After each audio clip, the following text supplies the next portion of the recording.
누가복음 1장 43절 다시 한번 읽어보겠습니다. 큰 소리로 불러 가로되 여자 중에 네가 복되며 내 태중에 열매도 복되도다. 내 주의 모친이 내게 나오니 이 어찌 되는 일인고. 내 주의 모친 마리아가 지금 엘리사벳을 인사했더니 아기가 뱃속에서 뛰놀면서 아이가 엘리사벳의 뱃속에서 뛰노니까 성령의 충만이 왔어요. 이게 아주 순서가 그래야 합니다. 지금 그 인사를 들은 아기가 뱃속에서 뛰노니까 엘리사벳은 성령이 충만했어요. 성령이 충만했으니까 이건 누가 하는 말이에요? 성령이 지금 엘리사벳을 통해서 하는 말이잖아요. 엘리사벳이 이 말을 지금 성령을 통해서 하고 있는데 자기가 하고 있는 말을 사실 전부 이해했는지는 알 수 없어요. 우리가 살펴보려고 하는데 내 주의 모친이 내게 나온다. 이 어찌된 일이냐. 내 주의 그 열매가 마리아의 태 속에 있는 열매가 엘리사벳은 나의 주님이에요. 나의 주의 모친이 내게 나온다. 이거 얼마나 귀한 표현이에요. 내 주의 모친이 내게 나온다. 지금 엘리사벳이 하는 말이 아주 귀한 것이 내 주께서 내게 나온다고 지금 하고 있지 않잖아요. 왜? 아직 그 열매는 아직 뱃속에 있기 때문에 주님의 자리에 올라 있지 않아요. 아직. 그렇죠. 주님으로 내게 다가온 것이 아니에요. 그럼 누가 왔어요? 주님을 잉태한 모친이 내게 온 거예요. 가령 우리에게 이제 하나님의 아들이 낳아지면 우리는 나아진 것을 확실히 믿어야 돼. 그 믿지 못하면 아직까지 믿음이 없는 거예요. 내 안에 말씀으로 하나님의 아들이 나아졌다는 것을 확실하게 믿고 있지 못하면 우리가 믿고 있는 게 뭐가 있어요? 아무것도 없잖아. 우리 원장님이 저병렬 자매 앞으로 오고 있어요. 그러면 뭐라고 말해야 돼요? 하나님의 아들의 모친이 내게로 오는 거잖아요. 하나님의 아들을 잉태했으니까 하나님의 아들의 모친이 내게로 나온다. 이 어찌된 일인 거예요? 이게 얼마나 기쁜 일이겠어요? 내 주의 모친이 내게로 온다. 우리는 그리스도로 말미암아 하나님의 아들이 잉태돼서 우리 안에 있으니 우리 믿는 사람들 정말 하나님의 아들이 내 안에 있음을 믿는 존재들은 상대방을 바라볼 때 뭐예요? 하나님의 아들을 잉태한 그 모친이 내게로 온다. 그렇게 이 말씀이 그렇게 이해되면 너무나 은혜스럽죠. 이게 하나님의 아들의 모친이 지금 내게로 오는구나. 그러니까 우리 믿는 자는 뭐예요? 우리 마음이 한편으로는 하나님의 아들의 모친이 되어 있다고요. 내 주의 모친이 내게로 나왔다고 했으니까 하나님의 아들이 모친이 내게 온다 하는데 영국 같은 데는 뭐냐? 하나님 아버지가 아니라 하나님 어머니라고 불러야 된다는데 그건 무슨 소리겠어요? 어머니가 누구인 줄을 모르는 거예요. 하나님 아버지는 한 분뿐이고 우리 다 하나님의 아들의 모친이 되어 있어요. 여자이건 남자이건. 그 모친을 사도 바울은 하늘의 예루살렘이라고 그랬죠. 왜 이 모친들이 부활해서 하늘에 올라가면 새 예루살렘을 이루거든요. 아니 그래서 하나님 어머니라고 불러야 된다고 그게 또 그런 새로운 신학이 나고 좀 오래됐어요. 오래전에 제가 텔레비를 보는데 어느 신학을 하시는 여자분이 어떻게 하나님은 아버지일 뿐이냐 어머니도 돼야지. 그 어머니하고 아버지 첫날부터 끝날까지 나는 아버지라고 하시는데 그 하나님에 대해서 하나님 어머니 이렇게 부르면 하나님이 좋아하시겠어요? 내가 이 육신 안에 주님이 와 계신데 이 마음이 하나님의 아들을 낳는 지금 모친이 어머니가 되어 있구나. 그런 각성, 자각이 오면 내 마음을 마음대로 쓰겠어요. 지금 하나님이 아들을 낳는 이 마음을 이 안에 계신데 이 마음을 내가 마음대로 쓰겠냐고요. 이게 우리에게서 이 잠든 자각이라는 게 보자. 확실한 인식. 확실한 인식. 이게 확실한 인식이 내게 오면 나는 진짜 엄청난 존재네. 나는 이 땅에서 아무것도 아닌데 하나님과 나 사이에는 나는 정말 엄청난 존재라고 하는 그 인식이 오게 되면 어떻게 된다는 거예요. 즐거우나 슬퍼나 고통이 오나 아무 상관이 없어요. 왜? 하나님 편에 내가 서게 되니까 그 인식, 확실한 인식이 없기 때문에 자꾸 흔들린다고요. 확실한 인식이 오게 되면 뭐요? 거짓 없는 믿음이 하나 되어 있으니까. 그래서 그 청결한 마음과 확실한 인식과 거짓 없는 믿음, 여기에서 사랑의 아들이 태어난다니까요. 여러분은 지금 사랑의 아들을 가지고 있어요. 몸속에 가지고 있다고 마리아처럼. 자, 이제 이렇게 말씀을 드렸는데 요한복음 1장 14절을 한번 봅시다. 말씀이 육신이 되어 우리 가운데 거하심에 우리가 그 영광을 보니 아버지의 독생자의 영광이요 은혜와 진리가 충만하더라. 말씀이 육신이 되어 우리 가운데 거하셨다. 지금 누가복음에서는 어떻게 얘기하고 있어요? 말씀이 육신이 된 얘기를 어떻게 하고 있어요? 이 말씀 저 말씀을 이렇게 따로 따두면 아무 의미가 없어요. 누가복음에서 마리아의 태에 있는 그 열매, 그가 누구예요? 말씀이 육신이 되신 분이잖아요, 지금. 여기 요한복음에서는 말씀이 육신이 되어, 여기까지만 되어 있는데, 그분이 나중에 성장해서 우리 가운데 거하심에, 말씀을 전파하기 시작할 때가 30년 후에 3년 반이잖아요. 30년까지는 사생을 하시고, 이제 공생에 들어오셨는데, 우리 가운데 거하심에 그랬어요. 그게 맞으면 예수께서 말씀을 전파하기 시작한 그때죠. 우리 가운데 거하셨는데 어떻다고요? 우리가 그 영광을 보니 아버지의 독생자의 영광이요 은혜와 진리가 충만하더라.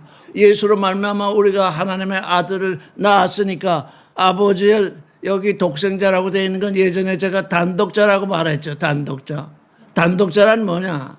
하나하나 사람이 아기를 7형제 8형제를 낳아도 하나하나 낳죠. 쌍둥이를 낳아도 하나하나 낳죠. 대량생장처럼 한꺼번에 싹 원료를 넣어가지고 한꺼번에 그냥 쫙 뽑아내는 게 아니라 하나님이 아들을 낳는 건 하나하나 낳거든요. 그게 뭐예요? 그게 단독자라고요. 여러분 안에 와 있는 존재는 단독자예요. 독생자라고 이렇게 번역이 되니까 어떻게 돼요? 아, 하나님의 아들은 딱 한 분이다. 이렇게 되잖아요.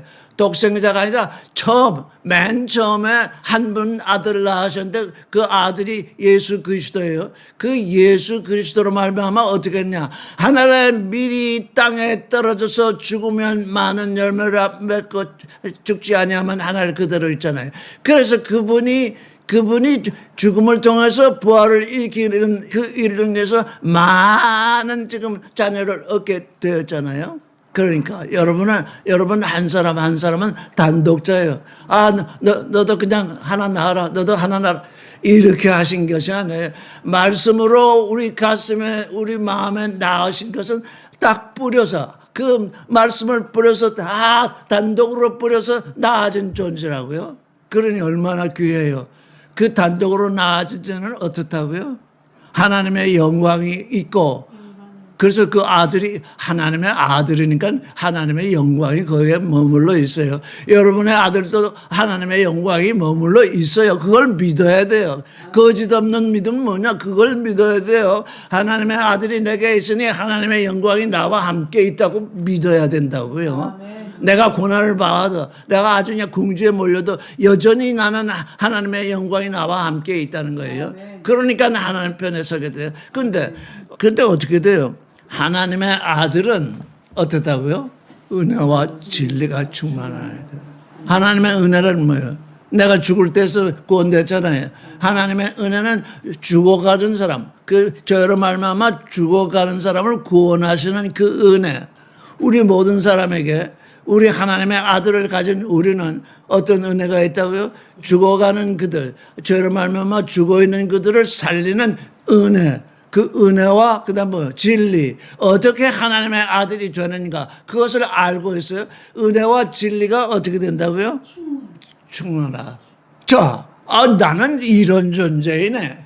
그 마다들을 통해서 내가 마다들의 형상을 본받게 되었더니 영광스러운 존재일 뿐만 아니라 은혜와 진리가 충만하다. 그 은혜란 죄로 말미암아 죽어 있는 존재를 구원하는 은혜이고, 내가 먼저 은혜를 받았고, 은혜를 받았으니까 내게 은혜가 들어왔으니까 내게서 또 은혜가 나가야죠. 은혜가 나갈 뿐만 아니라 은혜만 받은 것이 아니라 진리를 받았기 때문에 은혜를 베푼 자에게 진리까지 전해줘야지. 왜? 하나님의 아들이 되는 법을 알아야 되니까요. 진리라는 게 뭡니까? 우리가 지금까지 얘기해온 바에 따르면 진리는 뭘까요? 그래서 한마디에 딱 막혀가지고 이제 여러분의 영이 자꾸 이렇게 성장을 해서 그 말이 그 말 아니냐? 그게 계시된 믿음이잖아요. 우리에게 진리가 왔다는 건 뭐예요? 우리가 그 진리의 계시를 받았다는 거잖아요. 진리가 우리에게 계시되니까 주님이 우리에게 계시하신 말씀, 그게 진리인데 그게 계시잖아요. 그 다른 말로 하면 계시된 믿음이잖아요. 그 믿음 가운데서 하나님의 아들이 되잖아요. 그러니까 진리를 어떻게 돼요?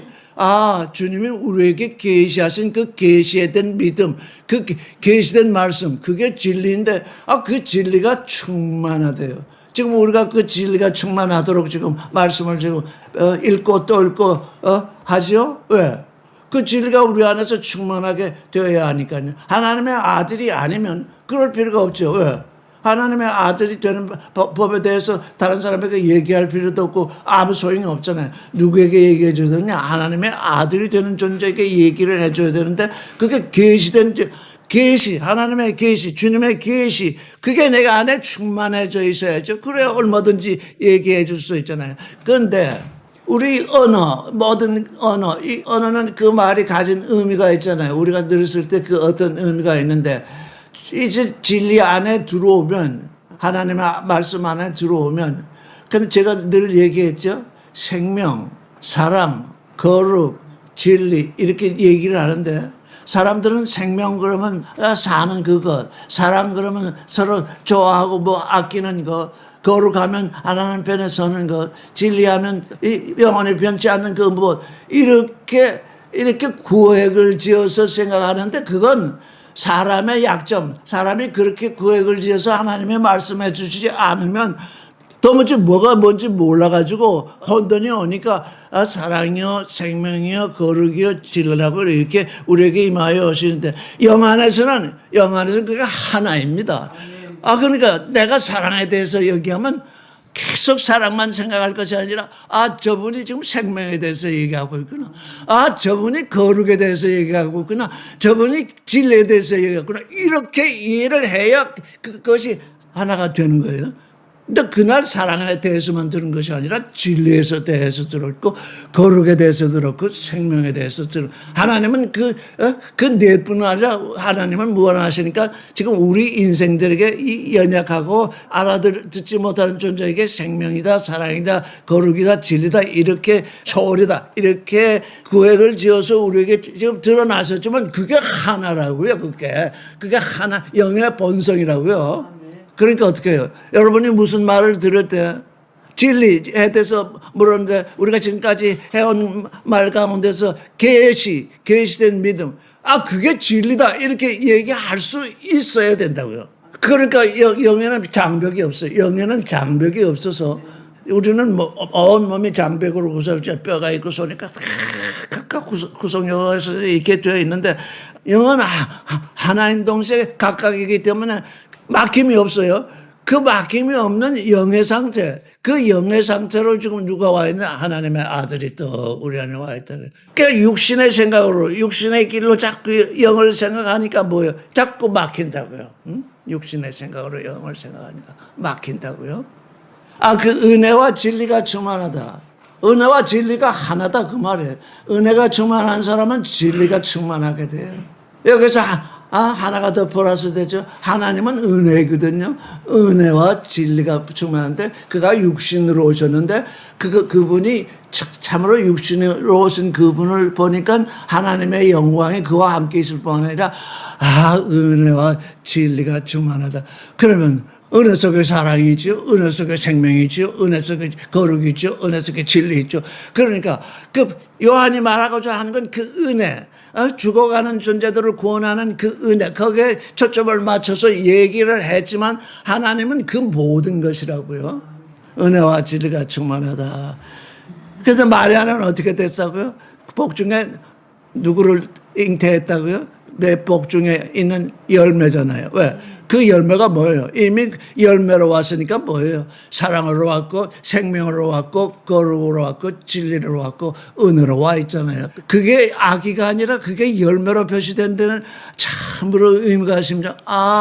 주님이 지금 새 창조, 지금 우리는 새 창조를 말하고 있는데 새 창조의 주님으로 오시는데 이미 마리아의 뱃속에 있을 때 열매로 오셨어요. 네 안에 있는 열매도 복되도다 그렇잖아요. 근데 한번 물어볼게요. 하나님이 마리아에게 네가 잉태해서 아들을 낳을 것인데 이름을 예수라 하라 이렇게 하지 않고 그냥 잉태케 하셨으면 어떻게 될까요? 근데 하나님이 탁 아들을 잉태케 했다. 그러면 무엇이 어떤 건가요? 조금 전에 얘기한 데 다 들어있어요. 답이 무엇일까요? 하나님이 어느 처녀에게 그냥 네가 아들을 낳겠다. 이름을 예수라 하지 않고 그냥 아들을 딱 잉태케 하고 낳은 다음에 예수라 하라. 이렇게 하면 안 될까요? 하나님은 전능하시잖아요. 전능하시니까 잉태는 해주실 수 있지만 아들을 낳을 수 있잖아요. 하나님의 아들, 내 아들도 마찬가지예요. 내 안에 있는 아들. 여러분 안에 있는 아들을 하나님이 그냥 마음속에 잉태케 하신다. 전능하신 하나님이 그게 가능하신데 왜 그렇게 안 하실까요? 왜냐? 하나님이 첫 창조에서는 그냥 말씀으로 온 우주를 창조하셨잖아요. 저 우주에 대해서 너는 내 말을 믿어라. 이런 적이 없어요. 왜요? 하나님의 말씀은 전능하시니까 말씀으로 그 온 우주를 창조하셨다고요. 근데 새 창조에서는 어떻게 하신다고요? 믿는 자. 왜? 그게 하나님의 아들이 되니까요. 하나님의 아들이 되는 건 의롭게 돼야 되거든요. 하나님이 의로우신데 하나님의 아들은 턱턱 그냥 낳게 되면 그게 의로운 건가요? 하나님은 믿음을 의롭다 하시거든요. 이게 참말로 이게 믿음이라는 게 얼마나 중요한 건지. 하나님은 믿는 자를 의롭다 하시거든요. 의로우신 하나님이시기 때문에 새 창조에서는 하나님의 아들이 되니까 하나님이 의로우신데 그 아들은 아무렇게나 낳으면 그게 의로운 존재가 되겠어요? 믿음으로 말미암아서 당신의 말씀대로 되어지이다 이렇게 말하여 하여금 믿음을 선언하게 하신 이유가 뭐냐? 그 새 창조 때문이에요. 내가 의로우니 내가 낳는 아들도 의로워야 되고 내가 낳는 아들을 받는 그 여자도 의로워야 된다. 새 창조에서 오직 우리에게 믿음을 요구하시는 건 뭐예요? 의로운 하나님의 아들이 되게 하시는 거예요. 의로운 존재가 되는 거죠. 하나님은 믿음 외에는 의롭다고 하신 적이 없어요. 아브라함이 하나님을 믿으니 의로 여기셨다. 그 말이 뭐냐? 새 창조가 되게 되는 그 근원이 되는 거예요. 믿음. 내가 하나님의 아들이 되는데 나는 지금 잘 모르고 있는데 내가 아들을 낳았는데 이 아들이 자라나서 하나님의 아들이 된다. 근데 그 아들이 뭘 먹고 살아요? 믿음을 먹고 살아요. 그 믿음 하나니까 믿음 하나만 또 하지 말고 계시된 믿음. 계시된 믿음이니까 계시는 뭐예요? 진리잖아요. 진리를 먹고 산다고요? 이 새 창조라는 건 뭐라고요? 믿음으로 시작되는 거예요. 왜? 의로우신 하나님이니까 의로우신 아들을 얻기 위해서는 그 아들을 마음에 받는 그 사람의 믿음이 필요하잖아요. 그래서 말씀대로 내게 이루어지이다. 우리는 우리 성경은 대로 되어 있지만 헬라어 성경은 카타가 붙었거든. 카타 따라서 그 말씀을 따라서 내게 이루어지다. 말씀대로 이루어지다. 비슷하긴 하나 말씀을 따라서 계시를 따라서 이루어지겠다는 거예요. 계시 아닌 것, 다른 것을 따라서는 하나님의 아들이 이루어질 수 없어요. 말씀을 따라서 계시를 따라서 내게 이루어지게 하옵소서. 그러니까 계시 밖에서는 이루어지지 않아요. 제가 늘 이런 얘기하니까 사람들이 싫어하는데 나 예수 믿었으니 복 받게 해주세요. 그거 계시예요? 아니거든요. 그런 복 받게 해달라는 그런 간구는 계시가 아니기 때문에 그건 하나님의 아들을 이룰 수가 없다고요. 그저 육신의 욕망 때문에 내가 좀 편하게 살고 내가 좀 부유하게 살고 싶어서 그런 욕망은 내 육신 속에 있지만 그건 계시가 아니기 때문에 하나님의 아들은 그런 데서 나오지 않는다. 그걸 먹고 자라지 못한다고요. 그래서 계시를 따라서 그 말씀을 따라서 그 말씀이 뭐라고 그랬죠? 레마라고 그랬잖아요. 레마는 뭐죠? 레마는 곧 영이잖아요. 영을 따라서 그 영을 따라서 내게 이루어지다 이런 얘기잖아요. 내 말이 영이요 생명이라고 그랬으니 그 영을 따라서 즉 그 생명을 따라서 영이요 생명이니까 또 뭐예요? 사랑이잖아요. 그 잘 이해하세요. 생명, 사랑, 거룩, 진리는 하나예요. 내가 생명이다 했을 때는 그 생명체가 뭐가 있어요? 사랑이 있어요. 거룩이 있어요. 진리가 있어요. 그걸 따라서 내게 이루어지다. 그랬더니 마리아의 태에 열매가 있게 되었잖아요. 그런데 또 하나. 근데 왜 주님은 꼭 육신으로 오셔야 했나요? 그냥 영으로 오셔서 하시면 안 되나요? 분명하게 인식해야 돼. 이제 우리가 새 창조에 들어가야 되면 세상 모든 만사가 질문으로 다가오기 때문에 그냥 영으로 오시면 안 되나요? 육신으로 오셔야 할 이유가 뭐예요? 하나님이 창조한 첫사람이 육신이기 때문에 육신으로 오셔야만 육신으로 죄를 짓고 사망에 처한 그들을 구원할 수 있기 때문에 새롭게 창조할 수 있기 때문에 우리가 지금 육신으로 이 사람이 창조되지 않았으면 그리스도는 육신으로 오실 필요가 없어요. 왜? 육신으로 창조된 이 사람이 죄를 졌기 때문에 죄가 뭐라고 그랬죠? 하나님의 말씀이 왔는데 마리아처럼 이렇게 잘 믿어야 되는데 하나님의 말씀이 왔는데 그 말씀을 믿지 않는 그 말씀대로 내게 이루어지다. 이게 지금 마리아는 얼마나 중요한 모형이랄까?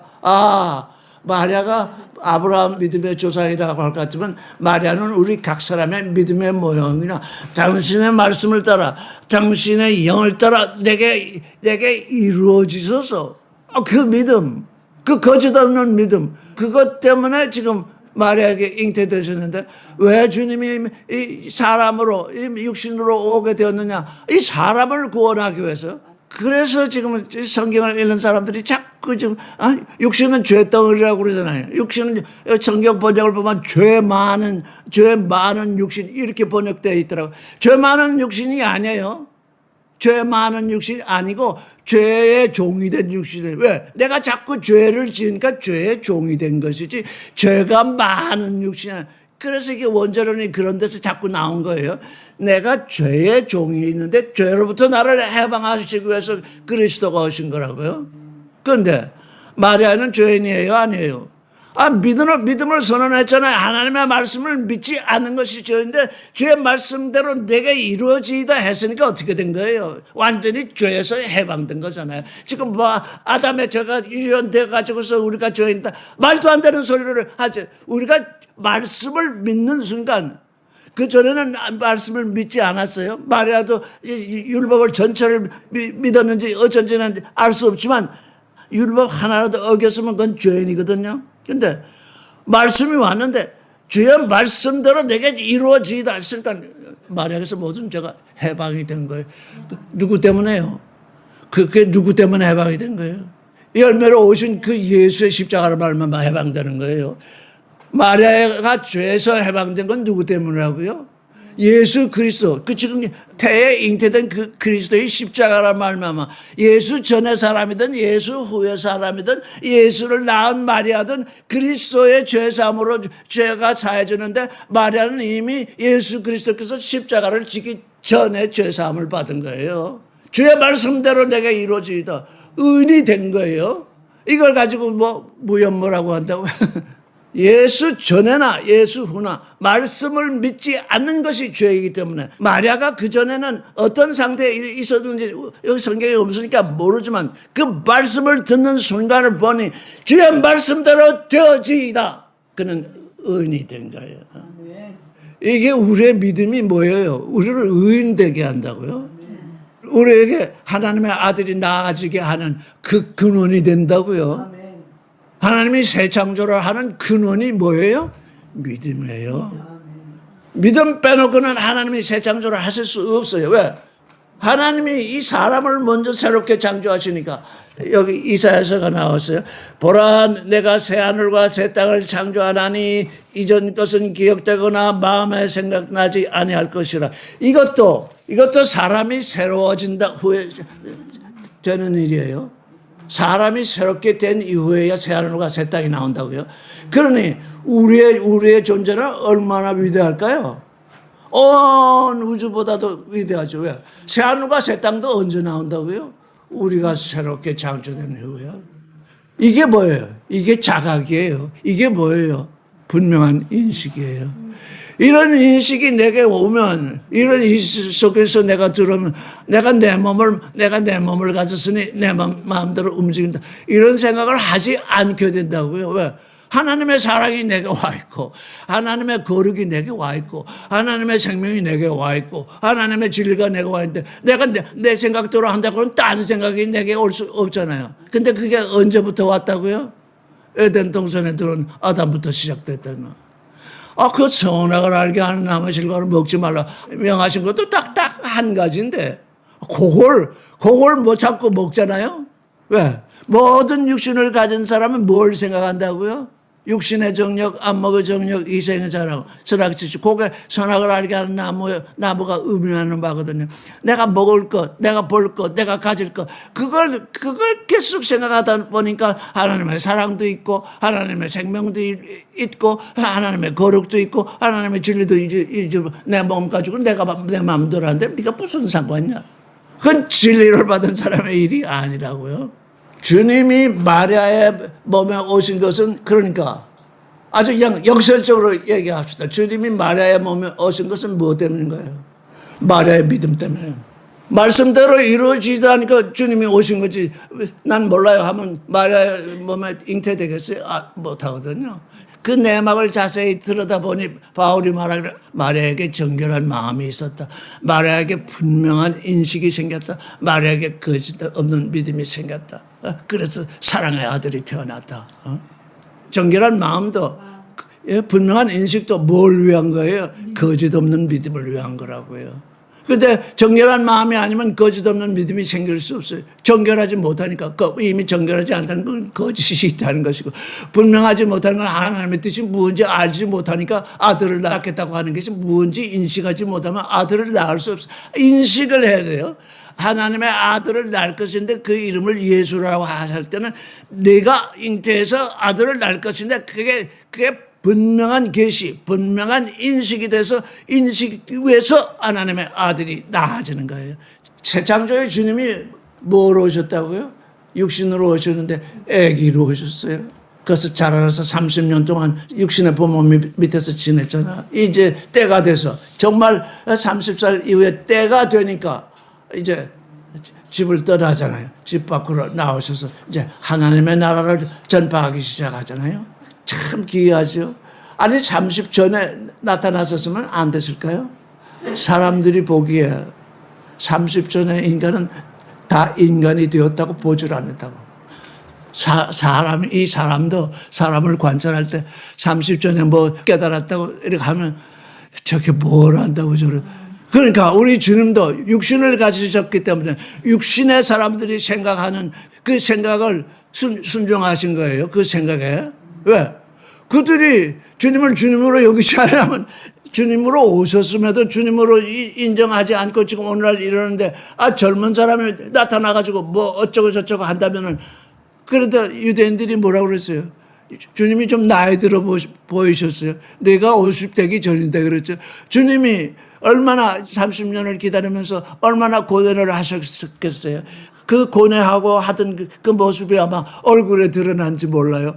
50도 되기 전인데 이렇게 한 것을 보면 주님의 얼굴이 어떻다는 거예요? 젊은이의 얼굴이 아니었다는 거잖아요.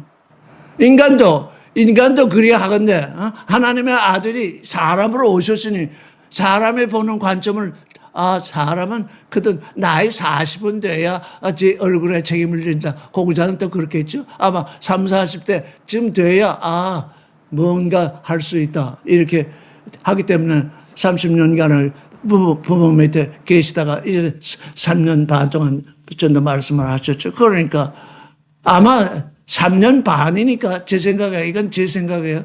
아마 주님이 33년을 사생을 하신 것 같아요. 왜? 33년에 11조가 3년 반이니까요. 온 몸을 11조로 드리는 일이 아니었겠나. 30년, 33년을 이제 사생을 하시고 그 사생의 10분의 1을 하나님께 드리는 그 일을 장념하신 게 아닌가. 그러면 아마 35살일지도 몰라요. 지금 예수의 나이가 30살에 전도를 시작했다는 건 정설이 아니에요. 자, 그러니 이렇게 인간으로 오셔서 인간의 도리, 그때 인간의 도리라는 건 뭐 율법을 지키는 거거든요. 그래서 바울은 말하기를 여자에게 나게 하시고 율법 아래 나게 하신 것은 그랬어요. 우리 이 첫사람이 다 누구에게서 나요? 여자에게서 나잖아요. 여자에게 나게 하셨다. 이제 우리 그리스도를 믿는 사람들은 성으로 여자든 남자든 상관없이 다 여자인데 여자에게 나셨다. 그 하는 건 뭐냐? 사람으로 나게 하셨고 사람에게 나게 하시니까 또 율법 아래 나게 하셨다. 왜? 하나님이 유대인들에게 율법을 주셨기 때문에 율법을 완성하시는 존재로 보내셨다. 그래서 33년 또는 35년은 율법을 온전히 준수하는 그 시대였던 거예요. 우리는 율법을 온전히 준수해 본 적이 없어요. 정지신호만 바꿔도 사람 차가 없고 하면 그냥 지나가거든요. 율법을 온전히 준수했을 뿐만 아니라 죄가 없으신 분, 죄가 없으신 삶을 사셨기 때문에 십자가를 지시게 되는 거예요.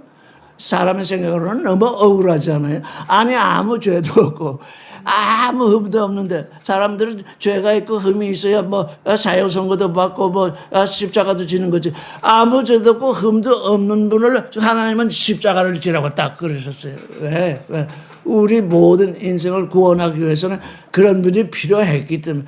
그 필요하신 분이 뭐냐? 그게 새 창조주로 오신 거죠. 새 창조를 행하시는 우리 주님은 육신으로 오셨고 아무 죄도 없는 삶을 사셨고 율법을 온전히 지키셨고 그 율법을 온전히 지키신 덕분에 십자가를 지시는 그게 뭐예요? 우리에게 다가온 새 창조라고. 우리는 내가 죄가 없는데 왜 여기 불려왔지? 나는 죄가 없는데 이렇게 욕을 먹지? 내가 욕을 먹고 내가 사람들에게 비판을 받을수록 뭐요? 나를 인하여 사람들이 너희를 욕하고 비판하고 거짓으로 너희를 악하다 할 때 기뻐하고 즐거워라. 주님이 바로 그러셨기 때문에. 주님이 그런 일을 기뻐하고 즐거워하셨기 때문에 그게 새 창조의 주로 존재에 이르기 때문에 내가 아무 죄도 짓지 않고 아무 잘못도 범하지 않았는데 다른 사람들이 너를 죄인이라 지칭하고 너를 욕하면 기뻐하고 즐거워하라. 하늘에서 내 상이 크다. 이게 뒤집힌 새 창조는 첫 창조가 뒤집힌 일이거든요. 하나도 뒤집히지 않은 일이 없어요. 그러니 이제 여러분이 육신의 첫사람으로 와서 세상의 윤리나 도덕이나 철학이나 뭐 전통이나 주위 사람의 그것을 위해서 살아왔는데 주님의 새 창조 안에 딱 들어오니까 뭐예요? 완전히 뒤바뀌는 거예요. 왜? 영의 사람이 되니까 육신의 사람에서 영의 사람으로 되는 거니까 그래서 뭐예요? 그래서 고난이 온다고요. 육신의 사람이 영의 사람이 되니까 거기에 따르는 고난이 한두 가지가 아니거든요. 왜? 뭐 세상의 모든 가치 판단하고 완전히 뒤집히니까요. 그것 때문에 주님이 오셨다니까요. 그러니까 우리가 잠깐 고난을 당하고 잠깐 욕을 먹는 거 그건 얼마든지 기뻐하고 즐거워할 수 있어요. 그래서 그나마 내가 이런 욕을 먹고 그나마 내가 이런 고통을 당하는 건 주님이 나를 그래도 기쁘게 받아주셨네. 주님이 기쁘게 받아주시지 않았으면 아예 이 자리에 머물지도 못해요. 그런 게 싫으니까요. 첫사람의 도덕으로는 도대체 말도 안 되는 소리니까요. 다 떠나간다고요. 그래서 우리 주님이 마리아에 대해 잉태되셨는데 근데 또 마리아의 찬송을 우리가 또 한번 다시 읽어봅시다. 능하신 이가 이 큰 일을 내게 행하셨으니 그 이름이 거룩하시며 긍휼하심이 들어오는 자에게 대대로 이르는도다. 능하신 이가 무슨 일을 했다고요? 무슨 큰 일? 새 창조를 행하실 아들을 지금 잉태했잖아요. 아들을 왜 큰 일입니까? 사람이 사람을 만나야 아기를 낳는데 사람이 남자를 만나지 아니하고 성령이 임하시고 하나님의 능력이 너를 덮을 때에 내가 잉태하겠다고 했으니까 그게 큰일 중에 큰일이죠. 새 창조주 우리를 새롭게 창조하실 주님 마리아가 그것을 알았는지 몰랐는지 여기에는 안 나오지만 마리아의 생각에 이건 너무나 큰일이다.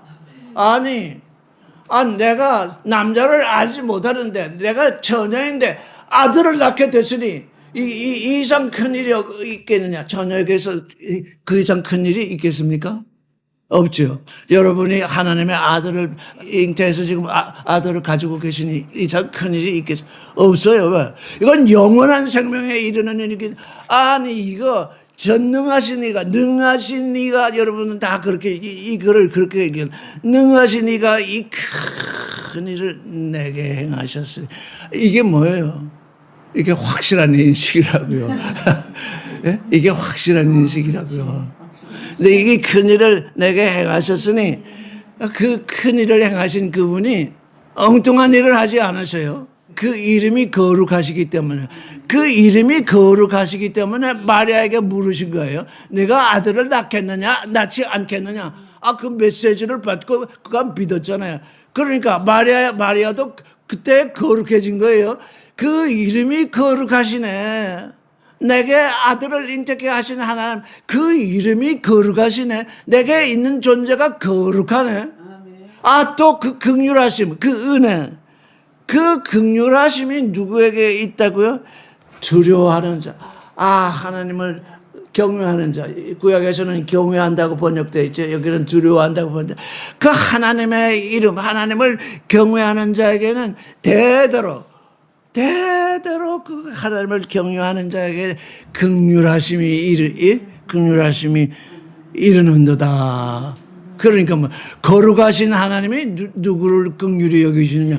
그를 경외하는 하나님을 경외하는 분. 하나님을 경외한다는 건 뭡니까? 어떤 일이 있든지 하나님 편에 서는 존재. 그게 하나님을 경외하는 존재. 그러니까 두 가지. 하나님의 이름은 거룩하다. 그러니 마리아가 거룩하신 하나님께로 아들을 낳았으니 마리아가 지금 거룩해진 거예요. 여러분이 지금 하나님의 아들을 낳았으니 거룩해진 거예요. 근데 이게 이상하게도 머리로는 거룩을 생각하는데 몸으로는 거룩을 생각하지 못하는 이런 지금 이분법에 지금 우리가 걸려 있어요. 육신 따로 영 따로 자꾸 따로 생각하니까 우리가 이 육신이 영 안으로 들어와야 되는데 우리 하나님의 영 안에 들어와야 되는데 그 일이 이루어지지 않아서 그때 하나님의 긍휼이 또 대대로 경외하는 자에게 대대로 미친다 했습니다. 그의 발로 힘을 보여서 마음의 생각이 거만한 자들을 흩으셨고 오늘을 51절 다 할지 모르겠습니다. 이 성경상에 마음의 교만한 자를 흩으신 기록이 나와 있는데 그게 어느 때일까요? 마음에 아주 교만한 존재들을 흩어버리셨어요. 바벨탑이죠. 역청으로 다듬은 돌로 벽돌을 쌓고 역청으로 높이 바벨탑을 쌓아서 흩어짐을 그때 사람들이 흩어짐을 노아의 홍수 때 다 흩어지고 했기 때문에 흩어짐을 면하자 그래가지고 하나님께 딱 정면으로 대항하는 생각을 했잖아요. 그래서 그걸 하나님이 흩으셨잖아요. 그때 말을 알아듣지 못했어요. 언어의 혼란이 왔는데 오늘날 이 언어의 혼란에 대해서 사람들이 생각을 잘못하고 있는데 이 언어의 혼란 갑자기 한국 사람이 이태리 말하고 또 한국 사람이 일본 말하고 요즘은 세상에 소통되니까 그런 건 할 수 있는데 어제 아프리카 말하고 그런 것이 아니라 사람의 생각이 바뀌었어요. 바벨탑을 짓는데 갑자기 사람들의 마음이 변하니까 이렇게 합시다면 안 돼. 이렇게 합시다면 안 돼. 저렇게 이게 도대체 마음이 소통이 안 돼요. 언어가 소통이 안 돼. 그래서 그걸 바벨탑이라고 해요. 종교인들의 마음이 어때요? 종교인들의 마음이 하늘 오르듯이 높아지니까 다 어떻게 되고 있어요? 다 흩어버리시다고. 오늘날 일어나는 흩어지는 일이 바로 그런 거예요. 어느 것은 산으로 들어가고 어느는 골방에 들어가고 이게 다 이렇게 되는 이유가 뭐냐? 그냥 희한하죠? 마음의 생각이 교만한 자들을 흩으신대요. 왜? 그들이 함께 모여서 엉뚱한 일을 하지 못하도록 흩으신다. 그래서 가만히 보니 참 하나님은 정말 흩으시는 분이시구나. 뭐 좀 한다고 뭐 좀 말씀이 들린다고 해서 다 모였다가도 제 생각하고 틀리거든요. 너는 필요 없다. 너는 거기에 있어봐야 손해다. 육신의 손해다. 그래 다 흩어버리신다. 그래서 이게 하나님이 흩으시는 일. 그러니까 지금 하나님이 흩으시는 이 일은 뭘? 하나님이 흩으셨으니까 또 뭘 하시고요? 모으시고요. 언제 하나님의 뜻을 이룰 존재들을 또 모으실지 우리는 알지 못합니다. 근데 아까 이 일을 시작하기 전에 제가 했죠.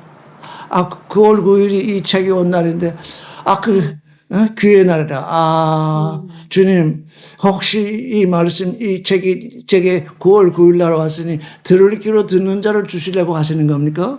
내가 속으로 그렇게 기도를 했어요. 오늘은 여기까지 하겠습니다.